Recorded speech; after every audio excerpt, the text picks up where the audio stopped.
Bonjour, je vais parler des 2 derniers épisodes de Arrow.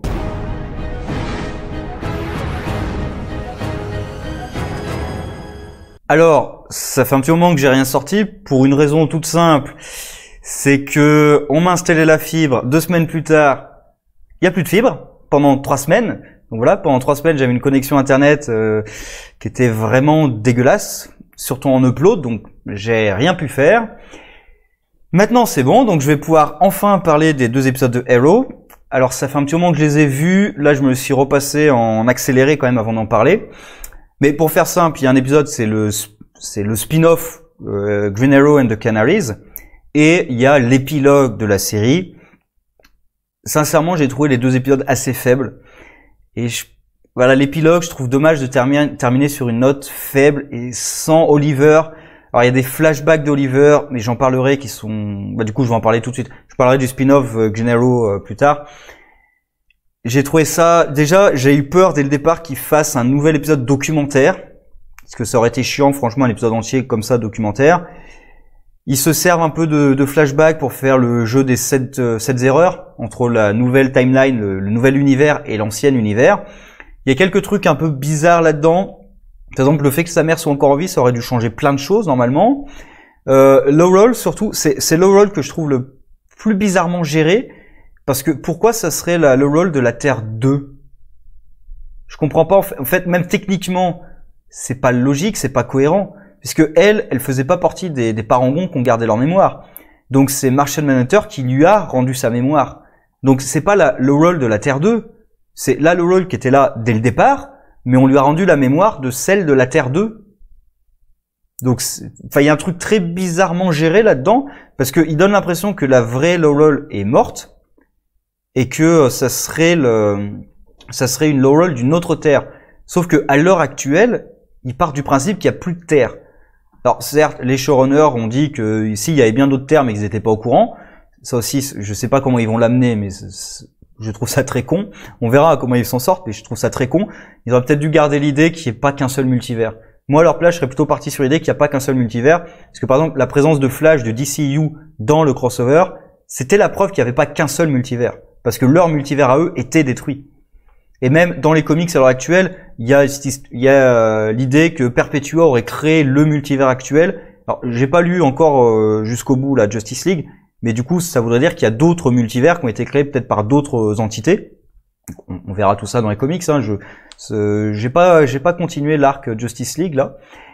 Sinon, l'aspect Laurel est un peu maltraité. Bon, l'épilogue en fait sert uniquement à voir où en sont arrivés les personnages en fait. Donc on voit Fia qui va se marier avec Roy par exemple.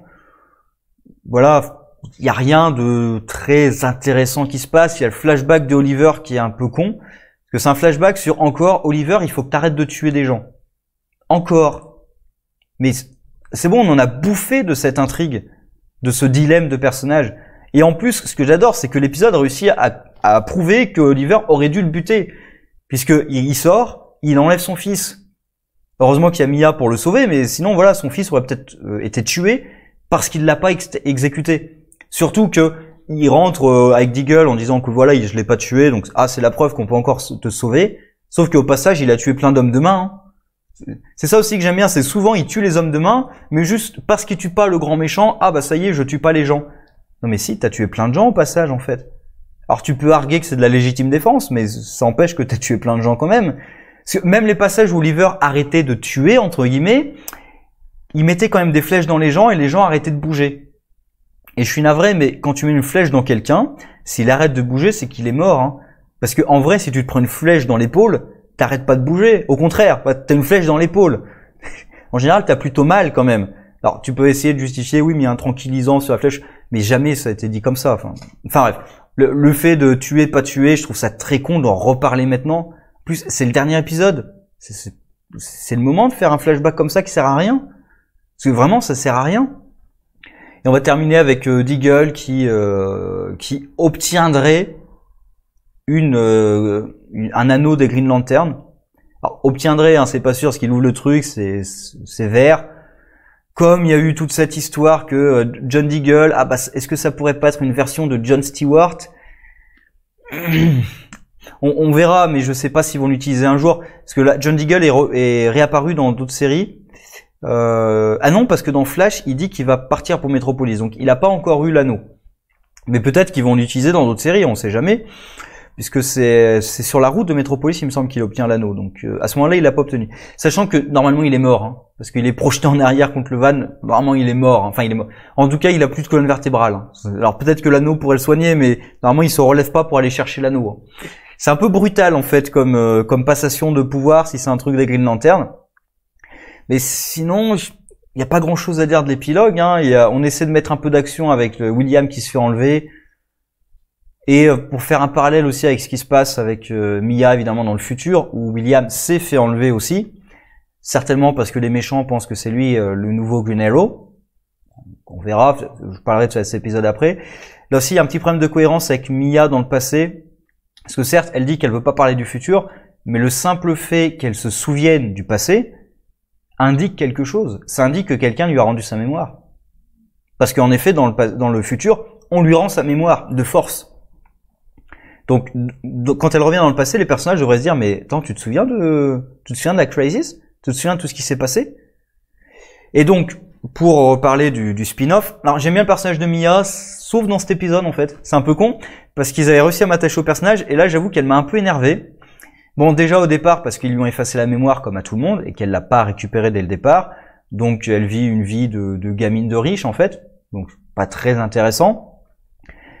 Et quand elle récupère sa mémoire, elle s'énerve parce que ah mais ma vie tranquille est complètement démolie maintenant et tout. Alors que je sais pas, mais pour moi le personnage aurait dû presque être contente parce que en récupérant ses souvenirs, elle a quand même récupéré tous les souvenirs qu'elle avait passés avec son père. Parce que dans cet univers-là, elle n'a jamais connu son père. Là, elle a récupéré des souvenirs de quand elle a connu son père. Et ça enlève pas pour autant la période de paix. Enfin, les gens qui ont été tués, ils sont vivants. Enfin, techniquement non, d'ailleurs. Techniquement, tous ceux qui ont été tués, ils sont morts, puisque le multivers était complètement détruit. Et c'est de nouvelles versions d'eux-mêmes qui sont apparues. Alors, même techniquement, Mia aussi est morte. C'est une nouvelle version de Mia qui existe. Ça, c'est un truc que aucun des personnages dans aucune série n'évoque. C'est dans Flash, il y a Cisco qui évoque l'idée qu'il y a des trillions de personnes qui ont été tuées. D'ailleurs, même là, il se trompe, hein, parce qu'il y a une infinité de personnes qui ont été tuées, mais il évoque pas le fait que eux-mêmes ont été tués et que c'est pas les mêmes qu'avant. Mais bref, passons là-dessus. Et du coup, elle s'énerve contre les Canaries. Enfin, elle s'appelle pas comme ça au départ, mais bon, c'est Laurel et Dinah qui sont les Canaries, hein, Black Canary et Black Siren, mais on va l'appeler Black Canary aussi. Je sais pas s'ils vont continuer à faire la distinction entre Black Canary et Black Siren, ou je sais plus si elle utilise encore ce nom en fait. Je sais plus où ils en sont en termes des alias, donc peu importe. Elle s'énerve parce que voilà, à cause de ça, vous avez gâché la paix que mon père a créée et tout. Sauf que même là, enfin, c'est pas elle qui ont gâché quoi que ce soit. Après, Laurel, elle pourrait lui dire tout de suite, voilà, ta ville va être détruite. Ça aussi, la nouvelle menace, c'est la ville va être détruite. Qui est surpris? J'ai l'impression que toutes les saisons, la menace, c'est la ville va être détruite. Toutes les saisons, j'ai l'impression que c'est ça. C'est insupportable.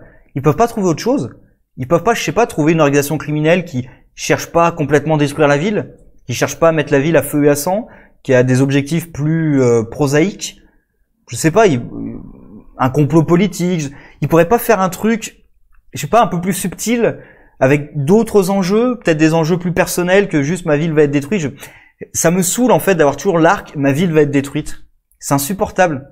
La ville est en danger, ou le monde est en danger, ou je sais pas, les super-héros ils font pas ça tout le temps, hein. Il y a aussi d'autres types de menaces, d'autres types de combats à mener qui pourraient être très intéressants. C'est toujours la même chose. Donc voilà, ça m'a un peu fatigué. Après, bon, faut accepter l'idée que quand elle récupère sa mémoire musculaire et aussi, apparemment, alors qu'elle n'était pas du tout super-héroïne, apparemment, elle a gardé son entraînement physique de quand elle était super-héroïne. Évidemment.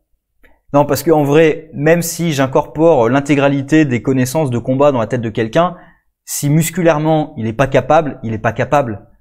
C'est un truc tout con, hein, mais je veux dire, si t'as pas de cardio, tu peux pas te battre.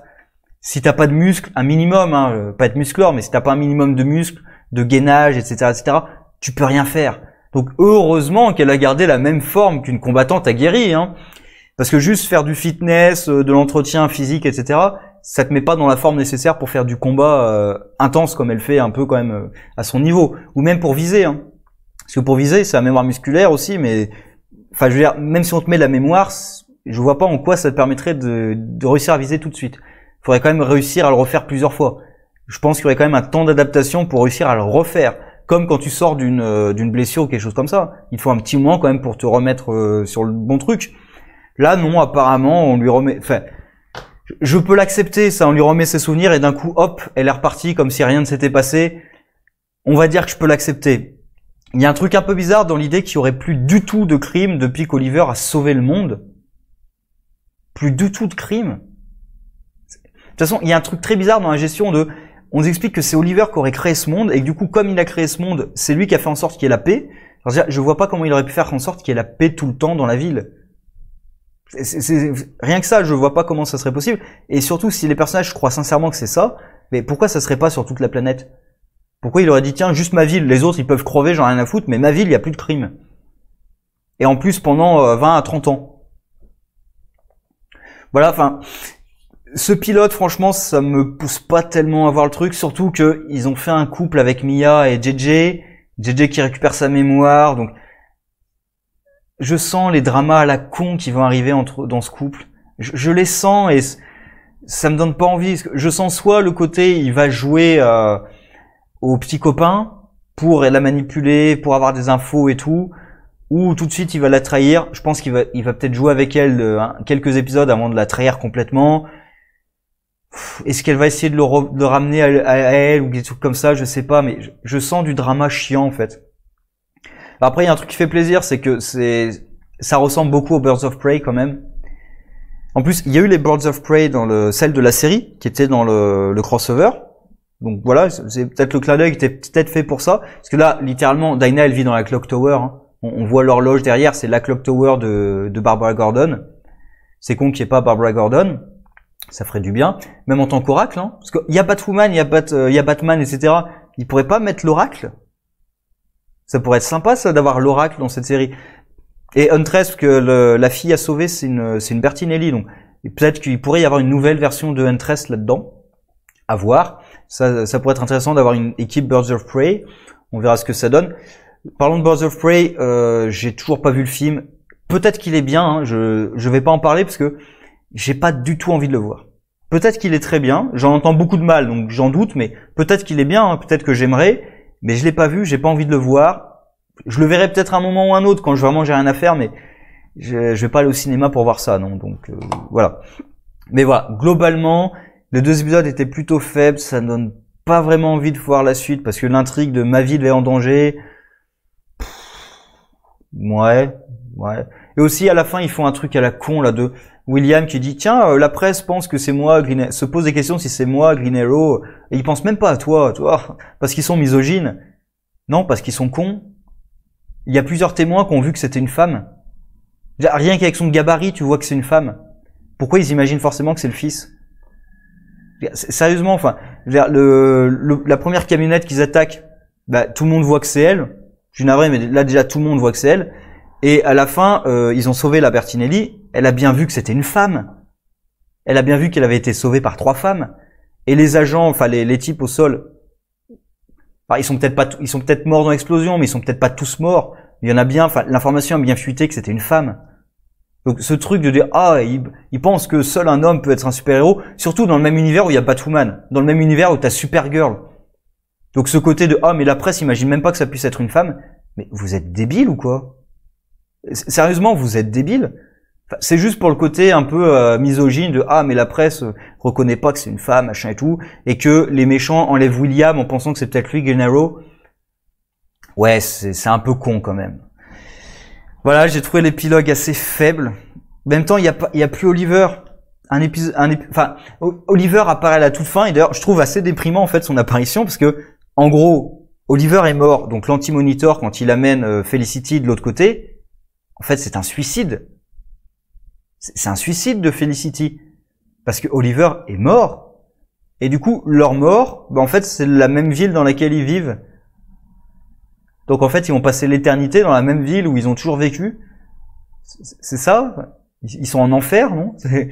Ce serait pas un peu la définition de l'enfer? Là, t'es bloqué dans la même ville. Enfin, Alors peut-être qu'il y a plus, hein, on voit pas exactement, peut-être que c'est une image, etc., parce que c'est le paradis, on peut imaginer des trucs, mais c'est vrai que là, les retrouvailles, j'ai pas trouvé ça génial, et si on voit vraiment si on lit vraiment la scène, Felicity s'est suicidée, techniquement. Et même le Monitor, enfin, c'est un peu bizarre de le revoir. Parce que je pensais qu'il existerait quand même, parce que l'anti-monitor dans la Crisis avait expliqué qu'il y aurait forcément un autre monitor. Mais comme Oliver a recréé l'univers, il a recréé le monitor. Parce que le monitor avec ses pouvoirs, il a ses pouvoirs parce qu'il est allé voir à l'aube du temps l'anti-monitor. C'est pour ça qu'il a ses pouvoirs apparemment. Donc c'est bizarre en fait qu'il existe encore avec tous ses pouvoirs divins. Il y a un truc un peu strange là-dedans. Je sais pas. Mais bon, c'était pas mauvais, c'était juste, pour moi l'épilogue c'était juste faible. Ça fait plaisir de revoir tous les personnages pour un final comme ça. Mais voilà, je trouvais ça un peu faible et pas très intéressant. Le spin-off, j'ai pas forcément envie de le voir quand je vois ce pilote. Alors je le regarderai sans doute parce que tout simplement le personnage de Mia, je m'y suis plutôt attaché au fil de cette saison. Mais voilà, la saison était plutôt sympa pour une dernière saison. Il y a beaucoup d'épisodes qui marchaient quand même un peu pareil les uns que les autres, avec le côté nostalgique souvent, avec un MacGuffin à récupérer. Donc voilà, c'était quand même sympa dans cette saison de revoir le retour de plein d'autres personnages. Beaucoup d'épisodes étaient quand même très bien. La relation Oliver avec ses enfants était plutôt gérée correctement, avec Mia du coup qui m'est apparue de plus en plus sympathique. L'arc du futur était inutile, et vraiment complètement inutile, puisque le futur, on l'efface et on repart sur autre chose. Alors certes, les personnages ont un souvenir maintenant du futur qui a eu lieu et qui a été effacé, mais objectivement, enfin, c'est absurde. Et même d'ailleurs, les personnages devraient réfléchir au fait que c'est pas eux qui ont vécu un futur alternatif, parce que la version d'eux qui ont vécu ce futur est morte. Elle n'existe plus. Ces souvenirs-là, c'est autant leurs souvenirs que les souvenirs de toutes leurs versions infinies à travers toutes les timelines possibles de tous les univers parallèles. Je veux dire, si on leur avait donné des souvenirs de la Terre 55, je donne au pif un nombre, hein, bah ça aurait été pareil. Il n'y a pas de la Terre 1 et la Terre 2, 3, 4, 5, etc. Il n'y a pas de différence en fait, puisque toutes les terres ont été détruites. Certes, Oliver a recréé une Terre qui ressemble plus ou moins à la Terre 1, mélangée avec d'autres terres. Donc déjà, mélangée avec d'autres terres, il n'y a aucune raison que ces personnages-là, leurs souvenirs soient les mêmes. Enfin, il n'y a pas de lien en fait entre ce futur alternatif et eux. Mais bon, évidemment, comme on leur a mis ces souvenirs en tête, pour eux, c'est ce qui s'est passé. Et je suis sûr qu'aucun des personnages va questionner ça. Est-ce que c'est vraiment mes souvenirs, en fait? Pourquoi est-ce que les souvenirs de quelqu'un qui n'existe plus, ça devrait être les miens? Donc, on verra, mais... Voilà, on verra. Mais ça donne pas extrêmement envie de voir, franchement. Sur ce, au revoir.